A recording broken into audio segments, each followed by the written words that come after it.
सबसे पहले मैं आप सबको एक चीज फिर से याद दिलाना चाहता हूं कि हमें अपने तहसील में, हर गांव में, हर शहर में, हर म्युनिसिपल वार्ड में हर हफ्ते 5E मिशन के लिए खड़ा होना है।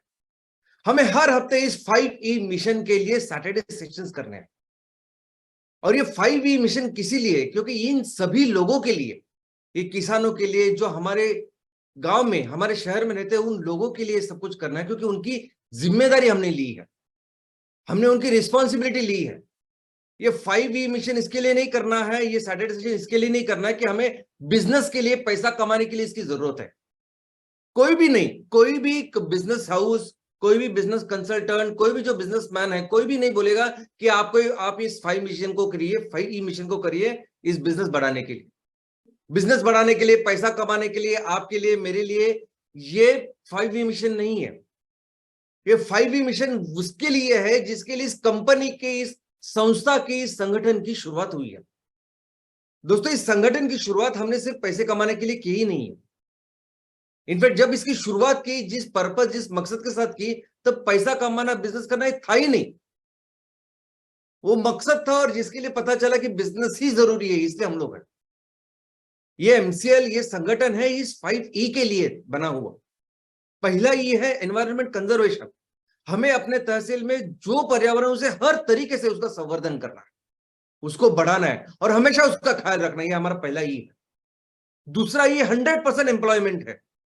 हमारे किसी भी व्यक्ति को, चाहे वो गांव में रह रहा है, शहर में रह रहा है, किसी को अपना घर छोड़ने की नौबत ना आए। हर व्यक्ति को हमारे तहसील में परमानेंट एम्प्लॉयमेंट मिलनी चाहिए। ये हमारा दूसरा मकसद। तीसरा ये है एम्पावरमेंट, सक्षमीकरण। हमारे किसानों का, महिला बचत गटों का, युवाओं का, जो खुद ना खुद कुछ बिजनेस कर रहे हैं, वो सक्षम हो, वो अपने बिजनेस बेहतर करे, इसलिए हमें काम करना है। चौथा ये है इकोनॉमिक डेवलपमेंट। हर हमारे तहसील में जितने भी परिवार रहते हैं, जितने भी फैमिलीज रहते हैं, हर फैमिली को एक अच्छा रिस्पेक्टेबल इनकम मिलना चाहिए, हर महीने, हमेशा के लिए सस्टेनेबल वे में मिलना चाहिए। और हमारा पांचवा ये है एनर्जी सुपर पावर, क्योंकि एनर्जी एक ऐसी चीज है कि जो हमारे भारत को दुनिया की सबसे बड़ी अर्थव्यवस्था फिर से बनाएगी। और दोस्तों, ये जो हम 5E के लिए काम करने वाले हैं और काम करना है हमें, बिजनेस के लिए डायरेक्ट इसका संबंध नहीं है। इनफैक्ट आज अगर आप देखेंगे तो हमारे इस सेक्टर में बिजनेस, अगर हम सिर्फ बिजनेस की एंगल से इसको देखेंगे तो बहुत अच्छे पोजीशन में है। आज तो परिस्थिति इतनी अच्छी हो गई है, नॉर्मली अगर आप बिजनेस में देखोगे आजू बाजू में, तो लोग सिर्फ पेपर के ऊपर उनका पूरा बिजनेस प्लान होता है, फिर भी वो फंड रेज करते हैं, फिर भी उनको पैसे मिलते हैं और वो बिजनेस शुरू करते हैं। सिर्फ पेपर के ऊपर भी उनके बिजनेस होते हैं। अगर अपने प्रयोगशाला में, अगर अपने लैबोरेटरी में अगर कोई एक प्रयोग किया कि मैं इससे ये बना सकता हूं, तो आपको पैसे मिल जाते हैं, आपका बिजनेस शुरू हो सकता है। लेकिन अगर अपने आप जो कहना चाहते हो, करना चाहते हो, ये कहीं तो करके दिखाया, तो कंप्लीट, फिर आपको जो चाहिए वो मिल सकता है, आप फुल फ्लेज बिजनेस कर सकते हो। और ऐसी परिस्थिति में MCL की तरह, आज MCL के 15 एमकोल की फैक्ट्री चल रहा है। नेपियर ग्रास से एमकोल यानी बायोकोल बनाने की फैक्ट्री, जो दुनिया में कहीं नहीं है, ऐसे 15 फैक्ट्री हम लगा रहे हैं, हम चला रहे हैं, और 100 फैक्ट्री शुरू हो रही है, वो प्रोसेस में है। MCNG, अभी MCNG में नेपियर ग्रास से CNG बनाने वाला पूरा इतना बड़ा प्लांट सिर्फ हमारा है। 59 लोकेशन पे हम जो काम कर रहे हैं अभी MCNG का, ये 59 लोकेशन पे लोकेशन आइडेंटिफाई करना, उसके सब परमिशंस लाना और काम की शुरुआत करना, ये मोर देन 75% होता है किसी भी प्रोजेक्ट एग्जीक्यूशन में, जो हम लोग इतने बड़े स्केल पे, इतने बड़े लेवल पे कर रहे हैं। आने वाले दिनों में जो एम पिलेट्स होने वाला है, ये पूरी तरह से LPG को एलिमिनेट करेगा। ये सिंगल प्रोडक्ट हमें भारत की सबसे बड़ी कंपनी बनाने वाला है। और ये सब परिस्थिति में MCL अगर बिजनेस के एंगल से हम देखेंगे तो ये बहुत बहुत अच्छे पोजीशन में हम लोग हैं, बहुत दुनिया की नंबर 1 पोजीशन बायोफ्यूल में हम लोग बोल सकते हैं, इस लेवल पे हम लोग हैं। लेकिन फिर भी हम लोग कुछ क्यों नहीं कर रहे, कुछ चीजें क्यों नहीं कर रहे, या हमारे करने के तरीके अलग क्यों है? क्योंकि हम अपने किसानों के, हमारे बच्चों का भविष्य किसी फॉरेनर के हाथों में देना नहीं चाहते, और कभी भी देंगे नहीं। लेकिन दोस्तों, हमें इस 5E मिशन के लिए काम करना है, और ये सबसे बड़ी प्राथमिकता हमारी है। और इस 5E की मिशन हम अपने घर से शुरू करते हैं। हमारे अपने तहसील में, एमसीएल में काम करने वाला एमसीएल परिवार में जितने भी उद्योजक है, जितने भी हमारे फैमिली मेंबर्स है, उसको उनको हर महीने एक अच्छा इनकम मिलना चाहिए। अब इसके लिए इमीडिएटली काम शुरुआत करना होगा। मैं आपको बोलता हूं कि आप तहसीलों में जितने भी हमारे एमवीपी उद्योजक है, उनको कंपलसरी 15,000 रुपए महीना मिलना चाहिए। जो भी हमारे चैनल पार्टनर है, जो हर घर हर गांव में जाके उन्होंने इतना काम किया है विजन मिशन को बढ़ाने का, उनको 8 से 10,000 रुपए महीना मिलना चाहिए हमेशा मिनिमम। इसके लिए आज इमीडिएटली शुरुआत करते हैं। ये हमारा पहला कदम होगा और इमीडिएटली इसकी शुरुआत करते हैं। और ये काम करने के लिए यानी आपने अगर लिस्ट तैयार की, आपने पूरी लिस्ट तैयार की कि तहसील में मुझे मेरे इतने सारे फैमिली मेंबर्स हैं और मुझे हर महीने इनके लिए इतने पैसे कमाने हैं, तो ये टारगेट से आप आज शुरुआत करते हैं हम लोग हर तहसील में। और उस टारगेट से शुरुआत करने के बाद आज क्या कर सकते हैं? तो दोस्तों एमकोल एमसीएनजी प्रोजेक्ट कंपलसरी है, क्योंकि इसके उसके बिना हम अपने देश को दुनिया की नंबर 1 अर्थव्यवस्था बना ही नहीं सकते। हम वो वॉल्यूम, वो 3,000 करोड़ का जो रेवेन्यू हमें हर तहसील में तैयार करना है, वो विदाउट एनर्जी हम कर ही नहीं सकते। और बात सिर्फ एक एमकोल एक एमसीएनजी प्रोजेक्ट की नहीं है, हमें तो उतने करने हैं जितना पोटेंशियल आज हमारे देश का है, हमारी तहसीलों का है, गांव का है, वो करना ही है। लेकिन आज इमीडिएटली अगर हमें बिजनेस करना है, इनकम कमाना है हमारे इस परिवार के लिए, तो इमीडिएटली क्या कर सकते हैं? तो सबसे अच्छा तरीका हो सकता है एमसीएल सस्टेनेबल प्रोडक्ट। इमीडिएटली अच्छा प्रोडक्ट हो सकता है कि एम कैफे। अब इस एमसीएल सस्टेनेबल प्रोडक्ट यानी कोई भी प्रोडक्ट हो सकता है। आज मेरे तहसील में को जो तो महिला बचत घट है, जो किसान है, जो यूथ है, वो क्या चीज तैयार कर सकते हैं, उससे हम शुरुआत कर सकते हैं। और कोई भी एकदम सिंपल, एकदम आसान, सिंपल ऐसा कोई प्रोडक्ट उससे शुरुआत कर सकते हैं, जो हर व्यक्ति को, हर घर को सुबह से दिन में कभी भी लग सकती है, ऐसी चीजों से शुरुआत कर सकते हैं। अभी एम कॉल में कैसा होना चाहिए प्रोजेक्ट, एमसीएनजी में कैसा प्रोजेक्ट होना चाहिए, ये ऑफकोर्स हम बताएंगे आपको। लेकिन मेरे तहसील में मेरे परिवार को इतना इनकम जनरेट करने के लिए मैं क्या कर सकता हूं? मेरे ही तहसील में रहने वाले लोग क्या कर सकते हैं अच्छी तरह से, जो प्रोडक्ट में तैयार करके बेच सकता हूं मार्केट में? ऐसे हजारों प्रोडक्ट का हमने हमेशा डिस्कशन किया है। तो दोस्तों करिए काम इसके ऊपर, करिए काम इसके ऊपर, क्योंकि हर चीज को टाइम लगता है। यानी आज इमीडिएटली अगर आज से भी आपने शुरुआत की तो भी टाइम लगता है। यानी कौन सी प्रोडक्ट करेंगे, कौन सी चीज है जो है वो हमारे लोग अच्छी बना सकते हैं, कौन से कैपेसिटी में बना सकते हैं, उसका क्या टेक्निकल उसका स्पेसिफिकेशन होगा, कैसे मैं पैकेजिंग करूंगा। दोस्तों हम डॉक्टर 10-10 साल पढ़ाई करते हैं, और वो 10 साल पढ़ाई करने के बाद, डॉक्टर बनने के बाद भी अगर हमें कहीं क्लिनिक डालना होता है तो हम पहले सर्वे करते हैं कौन सी जगह पे मैं क्लिनिक डालूं। कभी कभी तो मैंने देखा है कि डॉक्टर्स वो वहां सिटी में जाके वही सेटल हो जाते हैं। उसके बाद ये सब सर्वे करने के बाद, लोकेशन आइडेंटिफाई करने के बाद, वो कंपाउंडर देखने के बाद 1.5 से 2 साल लगते हैं हमारा क्लिनिक नॉर्मल चलने के लिए, स्टेबल होने के लिए। और हमारे सामने भी अब कई सारे ऐसे उद्योजक है कि जो देखा है हमने कि आज वो एमकोल प्रोजेक्ट चला रहे हैं, लेकिन एमकोल प्रोजेक्ट में भी रॉ मटेरियल हो, मशीनरीज है, उसको सेल करना, ये हर प्रोसेस में। और इसमें तो हम लोग पायोनियर है। ये काम जो हम लोग कर रहे हैं दुनिया में कोई किसी ने कभी नहीं किया है जो हम लोग कर रहे हैं आज। तो इसको वक्त लगता है, और वे वक्त सबको लगता है। ये वक्त हमको भी लगेगा, ये वक्त बिल गेट्स को भी लगा था, ये वक्त जेफ बेजोस को भी लगा था, ये धीरूभाई अंबानी को भी ये वक्त लगा था, और जो गमानी साहब है डीमार्ट के, उनको भी लगता है। तो ये प्रोसेस कंपलसरी है, लगती है। लेकिन आज ये इनकम कमाने के लिए, हमारे सभी परिवारों के लिए एक अच्छा इनकम मिलने के लिए आज क्या कर सकते हैं, ये इमीडिएटली आप सोचिए। क्योंकि आज अगर आप सोचेंगे तो हो सकता है कि 2, 3, 4 महीने के बाद हम लोग एक्चुअली ये प्रोडक्ट सेल करना शुरू कर दें। मैं सिर्फ एमएसपी की बात कर रहा हूं। और अगर आप तहसील में क्या कर सकते हो, एक इसके लिए मैं चाहता हूं कि हर हफ्ते आप सब टीम मेंबर के साथ मिलिए एक बार। अगर आपको कोई मार्गदर्शन चाहिए तो हमारे जो सीनियर बीडी है उनसे मिलिए। और एक बहुत अच्छा एग्जांपल है कार्तिक रावल साहब का। यानी किसी भी प्रोडक्ट को लेके आप किस तरह से काम कर सकते हो, किस तरह से उसकी तैयारी कर सकते हो, यानी वो प्रोडक्ट, उसके स्पेसिफिकेशन वो कैसे दिखेगा, उसके साथ कितना बिजनेस कर सकते हैं हम, उसके बिजनेस के टारगेट्स भी उन्होंने सेट करके रखी।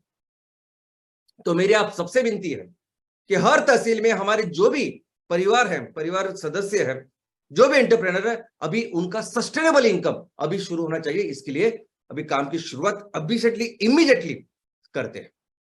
तो चलिए शुरुआत करते हैं आज के टॉपिक से, और आज का टॉपिक बहुत ही इंटरेस्टिंग है जिसका नाम है एटमॉस्फेयर। दोस्तों, क्या आपको पता है कि पूरे इस ब्रह्मांड में लाखों करोड़ों बहुत सारे ऐसे ग्रह हैं, लेकिन पृथ्वी ऐसा ग्रह है कि जिसके ऊपर दुनिया है, जिसके अंदर जीवन है, दुनिया है, और करोड़ों जीव अलग अलग तरह के हैं इस दुनिया में रहते हैं। तो वो क्या विशेषता है, वो क्या स्पेशलिटी है कि जिसकी वजह से पृथ्वी जो ग्रह है इसमें ये दुनिया रहती है, ये जिंदगी है, और ये रहस्य, ये इसका कारण है ये एटमॉस्फेयर, इसका कारण है ये वातावरण, वायुमंडल भी इसको कहते हैं।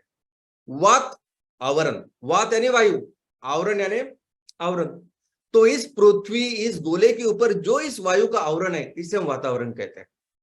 एटमॉस्फेयर भी उससे ही कहते हैं, एटमॉस वायु और स्फीयर यानी गोला।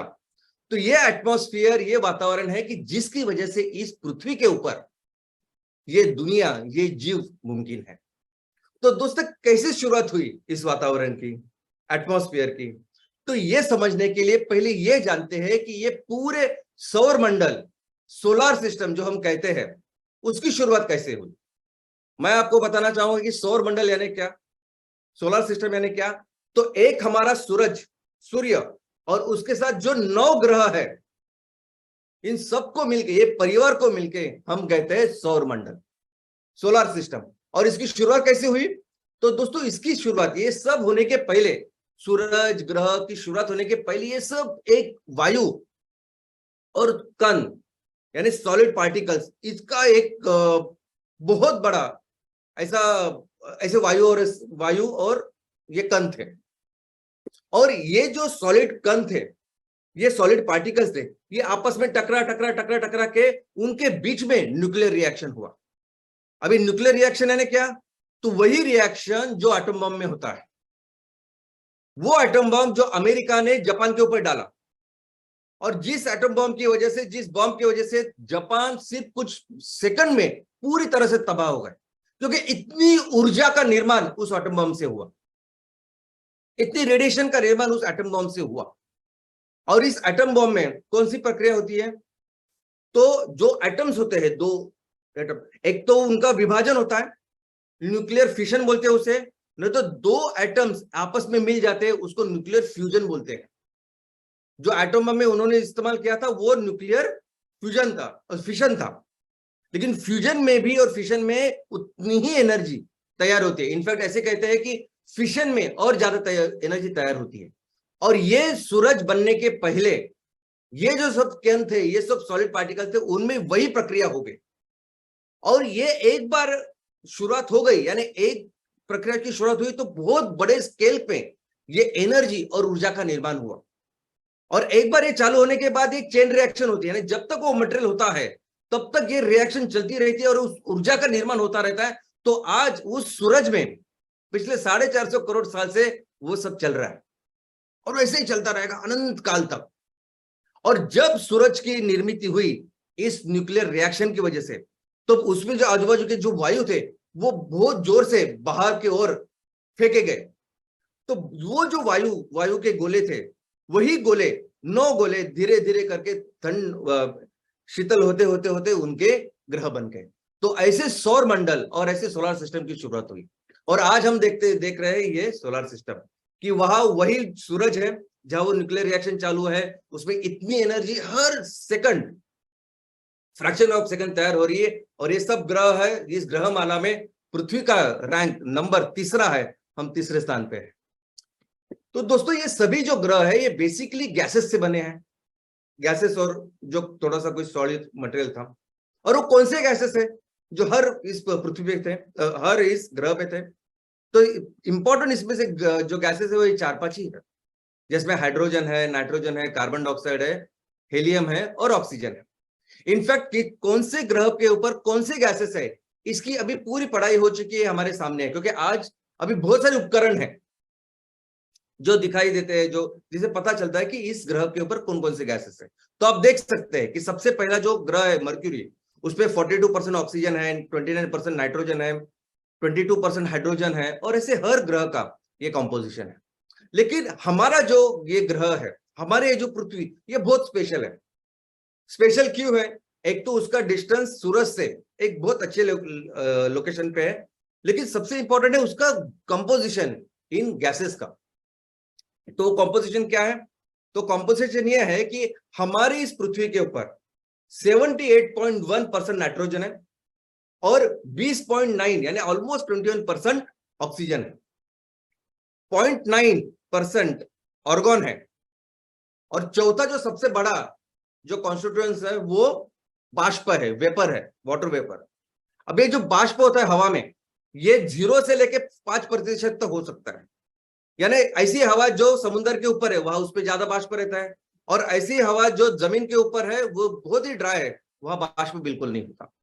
तो दोस्तों, हमारी पृथ्वी पे अगर आप देखोगे तो हमारी पृथ्वी की भी शुरुआत 450 करोड़ साल पहले हुई।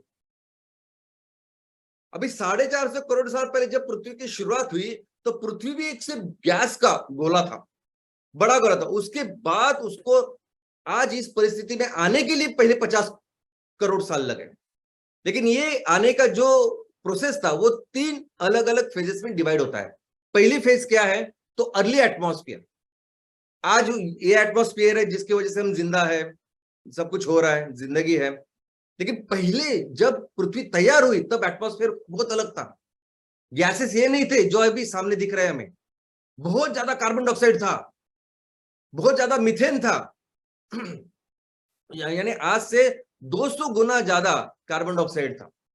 लेकिन उसके बाद जैसे जैसे पृथ्वी ठंडी होती गई, ये उसमें जो बाष्प था वो बाष्प से पानी बना और इतने बड़े ओशन या महासागर की निर्मित हो गई। लेकिन इस महासागर के लिए जो बेसिन चाहिए वो कैसे तैयार हुआ? तो जब ये पृथ्वी तैयार हो रही थी तब उसमें इनिशियली बहुत सारे वोल्केनो, ज्वालामुखी तैयार होते थे। और इन ज्वालामुखी का मतलब आपको तो पता है कि ज्वालामुखी यानी फटती है पृथ्वी। तो उसकी वजह से ये बेसिन धीरे धीरे करके तैयार हुए। और उसके बाद का तीसरा जो फेज है जिसमें आज भी हम लोग हैं वो है बायोलॉजिकल एरा। यानी पृथ्वी ठंडी हो गई, महासागर तैयार हो गए, उसके बाद जो की उत्पत्ति किससे हुई? तो हमारे सुपर हीरो, पिछले हफ्ते हमने जिसके बारे में पढ़ा समझा, वो हमारे सूक्ष्म जीव।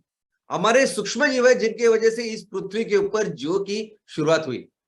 सबसे पहले आए हमारे बैक्टीरिया, उसके बाद आए दुनिया के पहले एक पेशीय वनस्पति यानी कौन? अलगे। उसके बाद आए दुनिया के पहले एक पेशीय प्राणी यानी प्रोटोजोआ। और बाद में फिर अलगे से फिर वो पूरी, यानी अभी हम देख सकते हैं कि बहुत अलग अलग तरह के पेड़ दिखते हैं, वनस्पति दिखती है। आज हम लोग देखते हैं अलग अलग तरह के प्राणी दिखते हैं। ये सब उन पहले एक पेशीय वनस्पति और एक पेशीय प्राणी, इनसे इनकी शुरुआत हुई है। लेकिन हमारे इन सुपर हीरो ने हमारे इस माइक्रो ऑर्गेनिज्म में सिर्फ इतना काम नहीं किया, सबसे इंपॉर्टेंट काम ये किया कि इसके ऊपर हम जी सके, ये जिंदगी हो सके, ऐसा वातावरण उन्होंने तैयार किया। ये पूरा कार्बन डाइऑक्साइड खाने का काम अगर इन्होंने किया तो इन्होंने किया। ये जो वनस्पति थी, ये जो अलगे थे, इन्होंने कार्बन डाइऑक्साइड पूरा खा के ऑक्सीजन इसमें डाला, और जिसकी वजह से अभी ऑक्सीजन इतना ज्यादा है और कार्बन डाइऑक्साइड बिल्कुल कम है। दोस्तों, यही कारण है कि इंटीरियर पृथ्वी का जो अंतरंग है वो इस तरीके से दिखता है। जैसे जैसे यानी कोई भी गोला, अगर आप गर्म गोला अगर ठंड होता हुआ अगर आप देखते हो, जो शीतल हो रहा है, उसका टेम्परेचर कम हो रहा है, अगर आप देखते हो तो आपको समझ में आएगा। तो वैसे भी पृथ्वी के साथ हुआ, जैसे जैसे पृथ्वी ठंड होती गई, शीतल होती गई, तो जो हल्की चीजें थे वो ऊपर चले गए, जो हमारे इस पृथ्वी के ऊपर है, जिसे हम कहते हैं क्रस्ट। जो ऐसी चीजें हैं जो अभी भी पूरी तरह से सॉलिड नहीं हुई, वो सेमी सॉलिड ऐसी स्थिति में है, इसको कहते हैं हम लावा।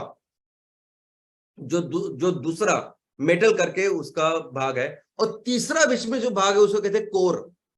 अब ये कोर सबसे हेवी जो मेटल है उससे बना हुआ है, यानी उसमें लेड, उसमें आयरन, निकेल, ये सब कुछ भरा हुआ है और वो सॉलिड है। तो इस तरह से हमारे पृथ्वी का अंतरंग भी है। लेकिन दोस्तों, सबसे इंपॉर्टेंट बात यहां से शुरू होती है।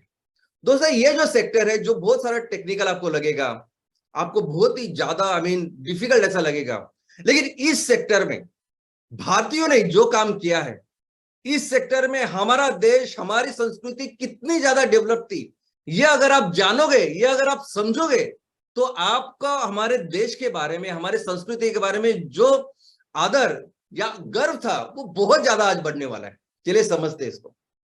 सबसे पहले तो मैं बताऊं कि ये जो शास्त्र जिसे पूरी दुनिया में ज्योग्राफी के नाम से जाने जाते हैं, और वो पिछले 200-300 सालों में ज्यादा डेवलप हुआ है क्योंकि ज्यादा अच्छी तरह से उपकरण आए हैं, ज्यादा अच्छे मैथ्स फिजिक्स के नियम हमें समझे हैं, तो ये बाकी की चीजें पता चला है। लेकिन ये शास्त्र सदियों से भारत में भूशास्त्र के नाम से हमने इसको डेवलप किया है। भूशास्त्र, भू यानी भूमाता हमारी पृथ्वी, और शास्त्र यानी साइंस। और हम इतने ज्यादा डेवलप थे, हमने इस नॉलेज को, इस साइंस को, इस शास्त्र को इतने ज्यादा डेवलप किया था कि लोग, हजारों लाखों लोग हजारों मील का सफर करके सिर्फ यहां पढ़ाई करने के लिए आते थे। अगर एंशिएंट ट्रैवलर्स, जो लोग यहां आए पढ़ाई करके निकल गए, इसकी लिस्ट अगर आप देखोगे तो हम ज्यादा इसके बारे में पढ़ते नहीं। एक तो हमें चाइनीज नाम पता है, बाकी यूरोपियन, बाकी सब, लेकिन बहुत सारे ग्रीक, रोमन्स, ये सब लोग, पर्शियन, यहां आके गए हैं बहुत सारे लोग, और उन्होंने फिर वहां जाके उसमें पढ़ाई की है, कंट्रीब्यूट की है।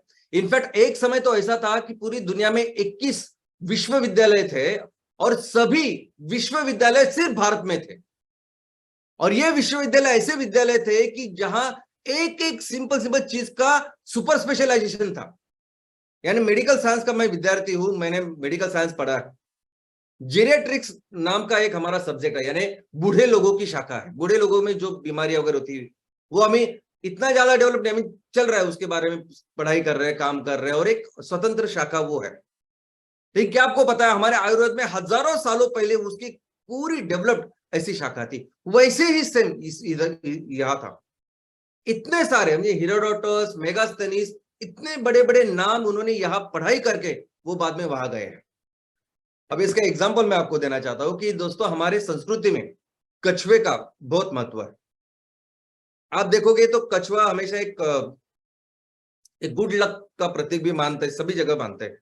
लेकिन हमारे यहाँ देखोगे तो कई सारे मंदिरों में आपको कछुआ दिखाई देगा। इनफैक्ट पुराने जो हमारे प्राचीन काल में भारत के लोगों ने जहां बाकी के देशों में भी जो मंदिर का निर्माण किया, यानी बाली, इंडोनेशिया, बाकी के एशियन कंट्रीज, वहां जो हमने मंदिरों का निर्माण किया, वहां भी अगर आप जाके देखोगे तो वहां आपको कछुए नजर आएंगे। कछुओं की प्रतीक है, और एक अच्छी तरीके से, यानी जिसको पूछते हैं ऐसे समय पे वो। इतना ही नहीं है कि हमारे जो पौराणिक कथा है उसमें श्री विष्णु भगवान जो है, उनके 10 अवतार थे, 10 अवतार थे। उनका दूसरा अवतार कौन सा था? तो इस कछुए का था। अब इस कछुए का दूसरा अवतार, उसकी पूजा हर जगह की जाती है, साउथ में भी करते हैं, और पूरे भारत में इसकी पूजा करते हैं। तो क्या है इसमें कि हम लोग इसकी इतनी पूजा करते हैं, इतना महत्व इस कछुए का है? तो दोस्तों, इसके पीछे है साइंस, और वो ये है कि कछुआ जो होता है, कछुए के पीछे अगर आप देखोगे तो उसके पीछे एक ढाल होती है, और वो ढाल के ऊपर एक हेक्सागॉन्स वगैरह वो सब होते हैं, और कछुआ धीरे धीरे धीरे धीरे चलता रहता है।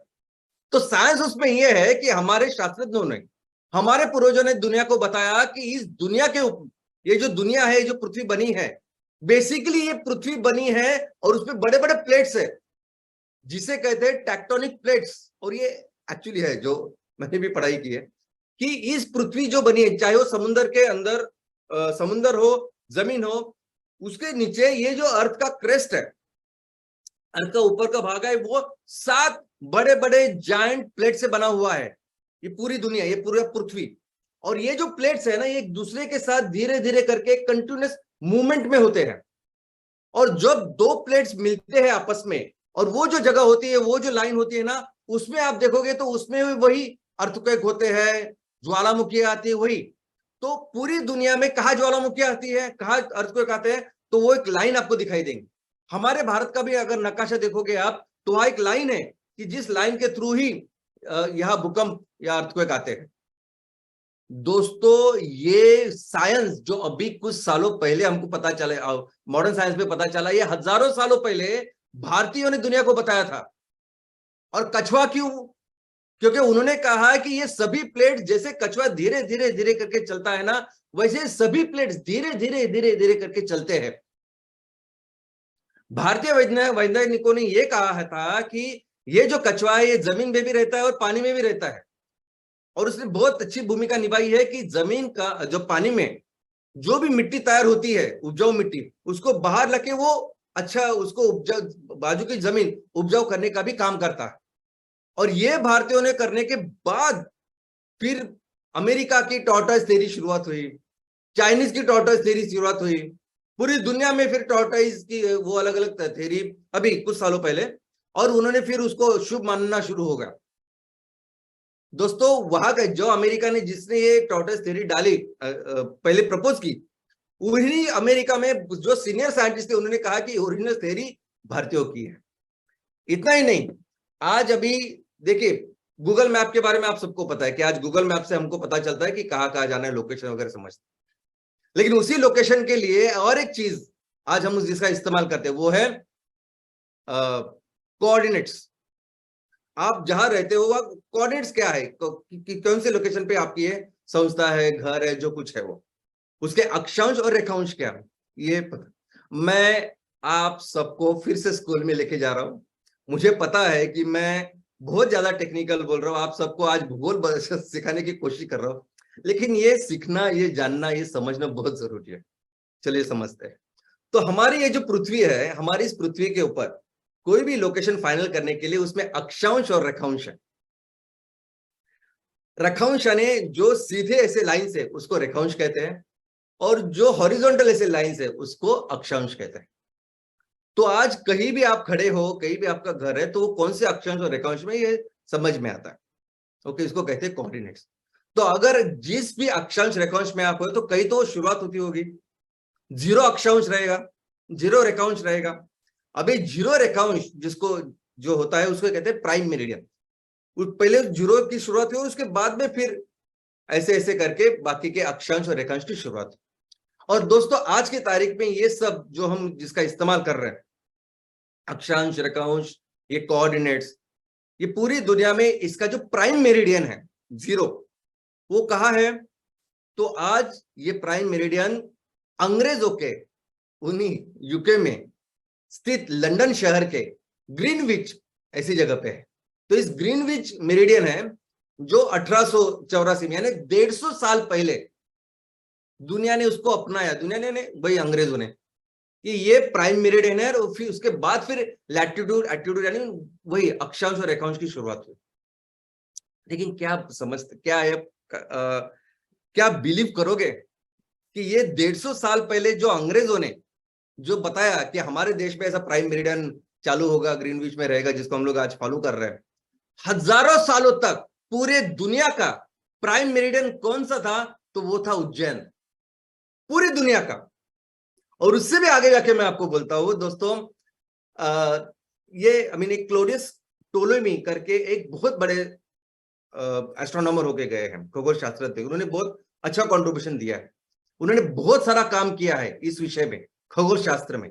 और जितना कुछ उन्होंने लिखा है, जितना भी काम किया है, जितना भी संशोधन किया है, इस संशोधन में उनके लिए प्राइम मेरिडियन कौन सा था? तो वो था उज्जैन।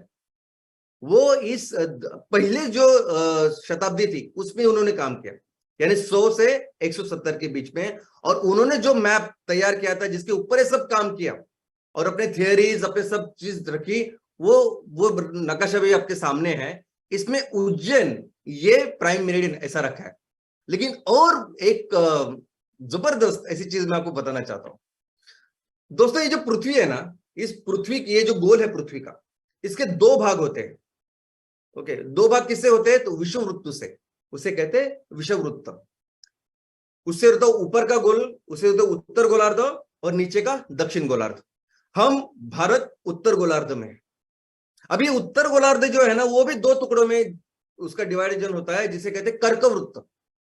और नीचे जो साउथ का गोल है उसको कहते हैं विषम कर्कवृत्त और मकर वृत्त। कर्कवृत्त जो है ना वो भारत से जाता है। ओके, तो हमारा जो भारत है उत्तर गोलार्ध में है, और हमारे यहां से कर्कवृत्त भी जाता है। उज्जैन, उज्जैन नगरी, उज्जैन शहर जो आज भी है, उससे प्राइम मेरिडियन जाता है। और जहां से ये प्राइम मेरिडियन जाता है और कर्कवृत्त भी जाता है, वो जो पॉइंट है ना कि जिसमें प्राइम मेरिडियन और कर्कवृत्त जाता है, उसी पॉइंट में बना हुआ है ये मंदिर जिसका नाम है महाकालेश्वर। क्या आप सोच सकते हैं? हमारे देश में 12 ज्योतिर्लिंग है, महादेव के अलग अलग लिंग, उसमें से एक ज्योतिर्लिंग करके महाकालेश्वर की पूजा की जाती है। और ये उसी स्थान पे, उसी पॉइंट पे है जहां कर्क वृत्त और हमारा प्राइम मेरिडियन मिलते हैं। इनफैक्ट ये वो जगह है, उज्जैन वो जगह है कि जहां हमारे आदि भास्कराचार्य, जो सबसे महान ऐसे शास्त्रज्ञ थे, पूरी जिंदगी उन्होंने यही रह के खगोल शास्त्र की डेवलपमेंट की। दोस्तों इसी के बाद यही सन 1700 में वहां के राजा लाल सिंह, इन्होंने, राजा ने वहां एक ऑब्जर्वेटरी यानी निरीक्षण ऐसे गृह का भी निर्माण किया। अभी कितने लोगों को पता है कि उज्जैन में ऐसा निरीक्षण गृह है? यानी 1700 साल में, यानी अंग्रेज यहाँ एस्टेब्लिश भी नहीं हुए थे, तब कुछ नहीं थे, सिर्फ आए थे धीरे धीरे करके। तब 1700 के 17वें शतक में उन्होंने उसकी इस ऑब्जर्वेटरी का निर्माण किया ताकि हम खगोल शास्त्र की पढ़ाई कर सके। अभी कितने लोगों को पता है, मुझे बताइए, कि उज्जैन में इतना बड़ा, इतनी बड़ी प्लेस है। हो सकता है कि उज्जैन के कुछ लोगों को पता होगा, लेकिन बाकी सब लोगों को पता ही नहीं। हमें पता ही नहीं कि इतनी बड़ी जगह, इतनी बड़ी साइंस का जो बड़ा एक इंपॉर्टेंट जगह इस उज्जैन में, ऐसी ऐसी जगह में है। लेकिन यही जगह अगर अमेरिका में होती, लंदन में होती, तो ये तो उनका नेशनल, राष्ट्रीय स्मारक होता। और हमारी ये परिस्थिति है कि हम जानते भी नहीं, बच्चों को तो पता नहीं, उनको उनके किताबों में ये सब कुछ लिखा नहीं, लेकिन हमारे जैसे जो पढ़े लिखे लोग हैं उनको भी पता नहीं कि उज्जैन में ये सब कुछ ऐसा है। और मैं कहता हूं कि सिर्फ उज्जैन में नहीं है, आप जिस भी राज्य में रह रहे हो, जिस भी जगह में रहते हो, आप सिर्फ थोड़े से अपने तहसीलों को देखिए बराबर से। हो सकता है कि कई सारे ऐसी चीजें निकले जिसके बारे में हमें पता ही नहीं है, और जो बिलीव नहीं कर सकते, इतने ज्यादा डेवलप्ड ऐसी जगह है वो। ये गैलीलियो गैलीली करके एक शास्त्रज्ञ है, खगोल शास्त्रज्ञ है, जो जिसके बारे में अल्बर्ट आइंस्टाइन बोलते हैं कि ये मॉडर्न जो साइंस है, विज्ञान है, उसके आद्य जनक है, यानी पिताश्री है। उन्होंने 1600 में बोला था कि पृथ्वी गोल है। आज अगर आप अपने बच्चों को पूछोगे कि कौन वो साइंटिस्ट है, शास्त्रज्ञ है कि जिन्होंने बोला, दुनिया को बताया कि पृथ्वी गोल है, तो वो इनका ही नाम देंगे। गैलीलियो ये पहले थे जिन्होंने, और ये हमने सबने पढ़ाया है, आपने भी पढ़ा होगा। लेकिन सच बात क्या है? सच बात तो यह है कि इस गैलीलियो के बहुत पहले, हजारों सालों पहले, हमारे जो आर्यभट्ट थे, इन्होंने कहा पृथ्वी गोल है। लेकिन सिर्फ इतना ही नहीं है, इनके नेक्स्ट जो ब्रह्मगुप्त थे, उन्होंने क्या बताया? उन्होंने बताया कि ये पृथ्वी सिर्फ गोल नहीं है, ये थोड़ी सी टेढ़ी है, और ये अपने एक्सिस पे घूमती है, अपने एक्सिस पे घूमती है, और वो सूरज के इर्द गिर्द भी घूमती है। यानी रोटेशन, रेवोल्यूशन, वो ब्रह्मगुप्त ने दुनिया को उस टाइम में बताया था। ये ब्रह्मगुप्त थे जो जिन्होंने दुनिया को जीरो दिया, हमने दुनिया को जीरो दिया, उसके बाद मैथमेटिक्स से गणित की शुरुआत पूरी दुनिया में हो गई। इनफैक्ट 3500 साल पहले जो ऋग्वेद लिखा गया था, उसमें भी ये पृथ्वी गोल है, ये इसमें लिखा है। ये मिल्की वे, ये आकाश गंगा जिसे कहते हैं, मॉडर्न साइंस में इसको मिल्की वे कहते हैं। अभी हमें समझा कि ऐसे मिल्की वे होता है जिसमें करोड़ों ऐसे तारे हैं, और इन करोड़ों तारों में से एक तारा है सूरज। ये सब डिटेल जो अभी हमको अलग अलग चीजों से दिखाई दे रहे हैं, दूरबीनों से दिखाई दे रहे हैं, ये हजारों साल पहले भारत ने दुनिया को बताया है। हमने पुराणों में लिखा है आकाश गंगा मंदाकिनी। ये जो गैलेक्सी है, ये सब मिल्की वे, इसको आकाश गंगा कहते हैं हम। आकाश यानी स्काई, आकाश, और गंगा यानी रिवर, जो हमें पता है। ये सभी तारे जो भी दिख रहे हैं, ये एक नदी के एक ड्रॉप जैसे, पानी के तरह एक दिशा में धीरे धीरे मंद स्पीड में जा रहे हैं आगे, इसलिए रिवर, आकाश गंगा। और मंदाकिनी यानी गैलेक्सी, मंद यानी धीरे धीरे करके चल रहे हैं। तो ये साइंस, ये नॉलेज, ये सब कुछ भारत ने इतने हजारों साल पहले दुनिया को बताया है।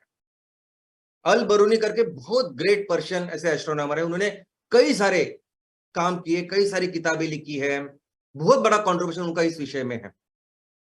वो ऐसे थे कि उनको संस्कृत बहुत अच्छी तरह से आता था, उन्होंने संस्कृत का बहुत अच्छी पढ़ाई की थी। क्यों? आप समझ सकते हैं। उन्होंने अपने एक किताब लिखा था सिर्फ हिंद के ऊपर, किताबुल हिंद, और उन्होंने उसमें लिखा है कि इस हिंदुस्तान में, इस भारत में ये खगोल शास्त्र इतना ज्यादा डेवलप था, बहुत ज्यादा, कि बाकी के कोई भी देश इतना पास में भी नहीं था, ऐसा उन्होंने खुद लिखा है। दोस्तों उसके बाद लालाचार्य करके एक शास्त्रज्ञ थे जो आज से 1300 साल पहले थे, और उन्होंने अपनी किताब शिशाद्री वृद्धि तंत्र, ऐसे इस किताब में इस एटमॉस्फेयर यानी ये जो वातावरण है, वायुमंडल है, इसके 7 अलग अलग लेयर्स है ये बताया था। अवाह, प्रवाह, उद्वाह, संवाह, सुवाह, परिवाह, पारावाह, ऐसे 7 उन्होंने बताया। 1300 साल पहले ये उन्होंने बताया कि अपने किताब में लिखा है। और फिर अब ये मॉडर्न साइंस में हम लोग इसको पढ़ रहे हैं। अब ये मॉडर्न साइंस पूरे इस दूरबीन के साथ है जिसको हम पढ़ रहे हैं। दोस्तों चलिए समझते हैं इस एटमॉस्फेयर के लेयर्स को। तो हमारे इस एटमॉस्फेयर में, ये वातावरण में, वायुमंडल में 5 ऐसे स्पेयर है, लेकिन छठवां भी है आयोनोस्फेयर, लेकिन उसकी एक स्पेशल ऐसी जगह नहीं है। शुरुआत करते, पहला जो स्पेयर है, पहली जो लेयर है उसे कहते हैं ट्रोपोस्फियर। ये जो वातावरण में पहला जो लेयर है उसे ट्रोपोस्फियर कहते हैं। ट्रोपो का मतलब है चेंज। जमीन को लग के ऑलमोस्ट 10 से 18 किलोमीटर, 20 किलोमीटर तक ये रहता है। पानी के ऊपर ये 10 किलोमीटर तक रहता है, जमीन के ऊपर ये 20 किलोमीटर तक रहता है ये लेयर। और जो पोल है ध्रुव, उसके ऊपर सिर्फ 6 किलोमीटर तक रहता है ये पोल, जिसको ट्रोपोस्फियर कहते हैं। ये जो लेयर है, इस लेयर में जैसे जैसे हम ऊपर जाते हैं वैसे वैसे टेम्परेचर, हवा ठंडी होती जाती है, प्रेशर कम होता जाता है। लेकिन ये सबसे इंपॉर्टेंट हमारा लेयर है जिसमें 75% हवा है।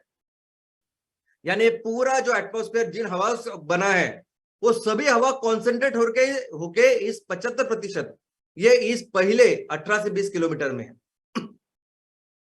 जो भी पानी, जो भी बाष्प इस पूरे वातावरण में है, 99% जो बाष्प है वो हवा है, वो इसमें रहता है। ये वो जगह है ट्रोपोस्फियर की जहां पूरे हम लोग देखते हैं ना, बारिश हो रही है, तूफान आ रहा है, साइक्लोन है, ये सब कुछ होता है इस ट्रोपोस्फियर में। हम जो विमान का इस्तेमाल करते हैं, ये जो एविएशन इंडस्ट्री है, यहाँ वहां जाते हैं, ये विमान वो जो जाते हैं इसी दायरे में जाते हैं, इसी लेयर में उड़ते हैं। दूसरी जो लेयर है उसे कहते हैं स्ट्रेटोस्फियर, और ये उस 20 किलोमीटर से लेके 50 या 55 तक होता है किलोमीटर। और इसमें होते हैं वो ओजोन। अभी ये ओजोन है कि जो एक जिससे ऑक्सीजन तैयार होता है, लेकिन ये ओजोन है जो हमें उस अल्ट्रावायलेट रेस से बचाते हैं, जो सूरज में कंटिन्यूसली हर सेकंड तैयार हो रहे हैं। हमने देखा कि अमेरिका के वो एटम बम के बाद 1 सेकंड में रेडिएशन से पूरी जो की हानि हो गई, मृत हो गए सब, उससे बचाने का काम ये स्पेयर करता है, स्ट्रेटोस्फियर। और इस स्पेयर में क्या होता है कि जैसे हमने देखा कि पहले 20 किलोमीटर तक जैसे ऊपर जाते वैसे ठंडी बढ़ती है, यानी टेम्परेचर कम होता है, लेकिन इसमें ऐसा नहीं होता। इसमें इस लेयर में टेम्परेचर बढ़ता जाता है। तीसरा जो लेयर है उसे कहते हैं मेसोस्फियर। अभी मेसोस्फियर 50 किलोमीटर से लेकर 80 किलोमीटर तक है, और ये भी ठंडा होता जाता है। जैसे जैसे हम लोग ऊपर जाए वैसे ठंडा होता जाता है। और वातावरण का सबसे ठंडा जो प्रदेश होता है वो यहाँ होता है, यानी यहाँ टेम्परेचर -90 डिग्री पर चला जाता है। उसके बाद में होता है थर्मोस्फियर, वो बहुत बड़ा, इन सबसे ज्यादा बड़ा होता है। 80 किलोमीटर से लेकर 700 किलोमीटर तक ये स्फीयर होता है। और ये जो थर्मोस्फियर है, ये वो स्फीयर है कि जिसमें हमारे ये स्पेस स्टेशन वगैरह, इंटरनेशनल स्पेस स्टेशन और बाकी सब हमारे यहाँ काम करते हैं। और ये वो जगह है, ये वो लेयर है कि जिसमें जैसे जैसे आप ऊपर जाते हैं ना, वैसे टेम्परेचर बहुत बढ़ता है। इतना बढ़ता है कि वो टेम्परेचर 2000 डिग्री सेल्सियस तक जाता है। लेकिन इस थर्मोस्फीयर में और एक बहुत इंपॉर्टेंट चीज होती है, वो है आइनोस्फीयर। दोस्तों आइनोस्फीयर यानी क्या? तो आइनोस्फीयर ऐसी कोई एक सेपरेट लेयर नहीं है, ना ही उसकी कोई फिक्स जगह है कि मैं आपको बोलूं कि मेसोस्फीयर के बाद ये आइनोस्फीयर आता है, नहीं। आइनोस्फीयर यानी क्या? तो ये जो वायुमंडल है, ये जो हवाएं है, ये हवा के जो कण है वो चार्ज हो जाते हैं इस सूरज के अल्ट्रावायलेट रेस के साथ। और फिर वो चार्ज होने के बाद फिर वो ये जो चार्ज आयन है उनके फिर वो अपनी लेयर बनाते हैं, इसे कहते हैं आइनोस्फीयर। और ये चार्ज लेयर ना कहीं भी हो सकती है, कभी कभी ये बहुत नीचे होती है, कभी कभी बहुत ऊपर होती है, दिन में अलग होती है, रात में अलग होती है, ध्रुवों पे अलग होती है, वृषो ऋतु पे अलग होती है। तो इसके अलग अलग प्रकार भी है। लेकिन ये चार्ज पार्टिकल बहुत काम के है। क्योंकि ये चार्ज पार्टिकल आपको सभी इंफॉर्मेशन यहाँ से वहां देते हैं। इनफैक्ट आपकी जो बैटरी होती है ना, जो कार में होती है, मोटरसाइकिल में होती है, घर में होती है, ये बैटरी में वो चार्ज पार्टिकल्स होते हैं। बैटरी में चार्ज वो आयंस होते हैं जो ऊर्जा निर्माण करते हैं, और फिर वो जलने के बाद हमको वो बैटरी की फिर रिचार्जिंग करनी पड़ती है। तो ये चार्ज जो आयन है, ये है कि जो ये सभी इंफॉर्मेशन, ये जो हम लोग एक जगह टीवी देखते हैं, कहीं तो इंसिडेंस होता है, ये सब काम इसमें करते हैं। अब कौन सा गैस कैसे आयोनाइज होता है, कौन से हाइट पे होता है, इसकी भी पूरी पढ़ाई हो चुकी है। ऑक्सीजन कहाँ आयोनाइज होता है सबसे ज्यादा, फिर ऑर्गन कहाँ होता है, नाइट्रोजन कहाँ होता है, ये सब उसमें अलग अलग हाइट के ऊपर अलग अलग है। इनफैक्ट इसकी अलग अलग लेयर्स है, इसकी बहुत सारी शाखाएं है। हर शास्त्रज्ञ, हर अभी रिसेंट टाइम में बहुत सारी पढ़ाई इसकी हुई है, क्योंकि इसके सारे एप्लीकेशन इतने हैं, इसके फायदे, इसके इतने सब कुछ है। तो इसमें F1, F2 यानी दिन में कौन से लेयर्स है, रात में कौन से लेयर है, इसकी पूरी पढ़ाई हो चुकी है। और इसका कारण है कि इसके एप्लीकेशन, इसके फायदे हैं।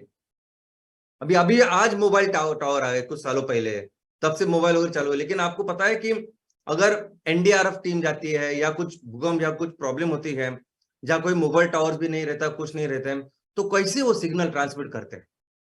तो जिस प्रणाली का उपयोग करते हैं, ये वही कुदरत ने बनाई हुई प्रणाली है। ये वो चार्ज लाइन जो वहां रहते हैं, इनफैक्ट आज भी हम लोग बहुत सारी चीजों में उसका ही इस्तेमाल करते हैं। रेडियो वेव्स वगैरह ट्रांसमिट करने का काम ये चार्ज आयन करता है। इनफैक्ट आयनोस्फीयर ऐसा स्फीयर है कि इसके बारे में एक अलग सेशन हो सकता है। ये छोड़ के फिर आखिरी जो स्फीयर है वो है एक्सोस्फीयर। 700 किलोमीटर, 800, 1000 किलोमीटर से लेकर 10,000 किलोमीटर तक होता है। इसको एक्सोस्फीयर ऐसा कहते हैं क्योंकि इसमें जो हवा है बहुत बहुत ज्यादा पतली होती है, यानी बहुत कम होती है। इसमें हवा के आयन जो है वो कभी वातावरण में हो सकते हैं, स्पेस में जाते हैं तो ऐसे आते जाते रहते हैं। इसको एक्सोस्फीयर कहते हैं। तो दोस्तों, इस एटमॉस्फेयर का इंपॉर्टेंस क्या है? तो सबसे पहले एटमॉस्फेयर वो चीज है कि जो हमें इस अल्ट्रावायलेट रेस से, हार्मफुल रेडिएशन से बचाती है, और एक स्पेशल हमारी कोटिंग तैयार करती है, जिसकी वजह से फिर ये जिंदगी मुमकिन है। इनफैक्ट अगर आप पृथ्वी के और बाकी आजू बाजू के ग्रह उसके बारे में अगर आप कंपैरिजन करोगे, तो आपको पता चलेगा कि ये कितना काम का हमारा एटमॉस्फेयर है। ये वही एटमॉस्फेयर है कि जिसकी वजह से इतने सुंदर कुदरत का हम नजारा देख सकते हैं, उसका एक्सपीरियंस ले सकते हैं। बारिश उसकी वजह से होती है, गर्मी, ठंडी, जो कुछ जो हम अनुभव करते हैं, ये सब कुछ होता है इस एटमॉस्फेयर की वजह से। अर्थ का टेम्परेचर रेगुलेट करते, नहीं तो हमारा वही मंगल, चांद इस जैसा काम होता था, वो काम करते हैं। वाटर साइकिल मेंटेनेंस में ये काम होता है, जो भी पानी की जो रिसाइकलिंग ये करते हैं। और सबसे इंपॉर्टेंट बात क्या है कि हमारे लिए एक सिक्योरिटी ब्लैंकेट एक कुदरत ने, भगवान ने बनाया है। क्योंकि मैंने जो आपको बताया कि सूरज की निर्मित कैसी हुई, तो दो पत्थरों के टकराने से बहुत ज्यादा उस न्यूक्लियर रिएक्शन से हुई। तो वो पत्थर है स्पेस में जो आते रहते हैं, कोशिश करते रहते हैं, लेकिन मैक्सिमम पत्थर तो हवा में ही ये कुदरत, ये जो हमने कुदरत ने जो बनाया है ना करिश्मा, वो उसके चूरा उसकी पाउडर कर देता है। एक तो स्पेस में चला जाता है, नहीं तो हमारे यहाँ गिरता है तो हमको पता भी नहीं चलता। तो ये बहुत बड़ा सिक्योरिटी ब्लैंकेट है। दोस्तों, आज ये ब्रह्मांड की एक छोटी सी चीज समझने की हमने कोशिश की, लेकिन ये ब्रह्मांड, ये कुदरत, ये विश्व एक ऐसी चीज है कि जिसको जितना ज्यादा आप समझोगे ना, जितनी ज्यादा समझने की कोशिश करोगे, जितनी ज्यादा पढ़ाई करोगे, तो समझ में आता है कि हम क्या है, हम कितने सूक्ष्म हैं। इनफैक्ट हमारा कोई एग्जिस्टेंस है ही नहीं, इनके सामने ऐसा लगता है। इस कुदरत के सामने कुछ भी नहीं है, और इसीलिए हमें वही करना चाहिए जो हमारे पूर्वजों ने, हमारे साइंटिस्ट ने किया। ये सब समझने के बाद उनको पता चला कि कुदरत की शक्ति इतनी महान है कि हम उसके सामने सिर्फ नतमस्तक हो सकते हैं, उसकी सिर्फ पूजा कर सकते हैं, उसकी दिशा में चल सकते हैं, और बस वही करना है। लेकिन आज और एक बात समझ में आई कि ऐसा सब्जेक्ट जो कितना टेक्निकल लगता है, ऐसा सब्जेक्ट जिसमें अभी अमेरिका की कुछ बड़ी बड़ी कंपनियां स्पेस के ऊपर कंपनियां तैयार, स्पेस एविएशन, स्पेस ट्रेवलिंग, ऐसे कुछ तैयार कर रही है। ऐसे सबसे ज्यादा टेक्निकल चीजों में भारत कहाँ था? क्या है भारत? हम जिस भूमि में रहते हैं वो भारत कितना महान है, कितना महान था, और कितना महान आज भी है और हो सकता है। और बस हमारा एक ही मकसद है, हमारे इस महान देश को मिलकर फिर से सबसे महान बनाने का। Thank you.